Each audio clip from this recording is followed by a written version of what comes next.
Welcome. In front of me is a Niteo Tools Titan, and today I'll show you how to capture a screenshot on the device. And to get started, all you need to do is open up the content that you wish to capture, and from there simply hold power key and volume down. There we go. As you can see, there is a sound and also a minimization of it, and then the image that you have captured can be found in your photo gallery, which I believe might be in the Google folder right here.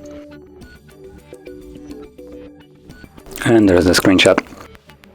So, if you found this video helpful, don't forget to hit like, subscribe, and thanks for watching.